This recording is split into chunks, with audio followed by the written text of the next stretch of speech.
श्रीमद् भगवद गीता का 10वां अध्याय विभूति योग भगवान श्री कृष्ण की दिव्य शक्तियों और उनके सर्वव्यापक स्वरूप का वर्णन करता है। अर्जुन के प्रश्नों के उत्तर में भगवान अपनी विभूतियों और उनकी महिमा को प्रकट करते हैं। अर्जुन: हे जनार्दन, आपने बताया कि आप इस संपूर्ण सृष्टि के मूल आधार हैं। कृपया अपनी दिव्य विभूतियों को विस्तार से बताइए, जिससे मैं आपकी महिमा को जान सकूं।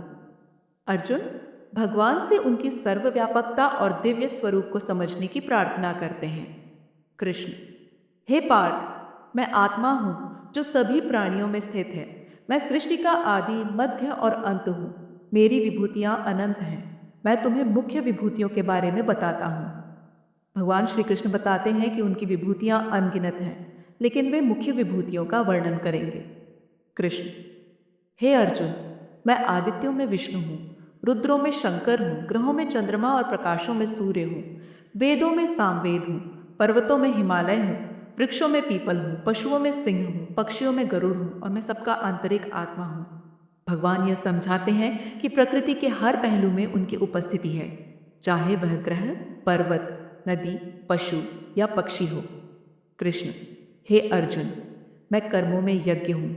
मैं समय का अनादि और अनंत स्वरूप हूँ। मैं सबके हृदय में स्थित हूँ।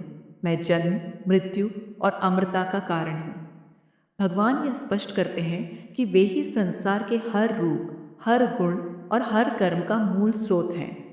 कृष्ण: हे पार्थ, मेरी विभूतियाँ अनंत हैं। यह संपूर्ण ब्रह्मांड मेरी एक छोटी सी शक्ति से संचालित होता है। मैं इस सृष्टि को अपने में धारण करता हूँ, फिर भी इससे परे हूँ। भगवान अपनी महिमा को बताते हुए समझाते हैं कि यह सारा संसार उनकी अपार शक्ति का केवल एक छोटा अंश है।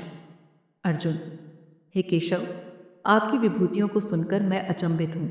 अब मुझे विश्वास हो गया है कि आप ही इस सृष्टि के आदि और अनंत हैं। कृपया मुझे अपने सर्वव्यापी स्वरूप का दर्शन दीजिए। अर्जुन को अब यह विश्वास हो गया कि भगवान श्री कृष्ण ही परम सत्य और सृष्टि के एकमात्र आधार हैं। कृष्ण: हे अर्जुन, जो मेरी इन विभूतियों को समझता है और श्रद्धा से मुझे पूजता है, वह मेरे परम धाम को प्राप्त करता है।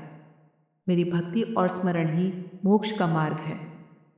अध्याय 10 हमें यह सिखाता है कि भगवान श्री कृष्ण के दिव्य स्वरूप और सर्वव्यापकता को समझने के लिए भक्ति और श्रद्धा का मार्ग सबसे श्रेष्ठ है।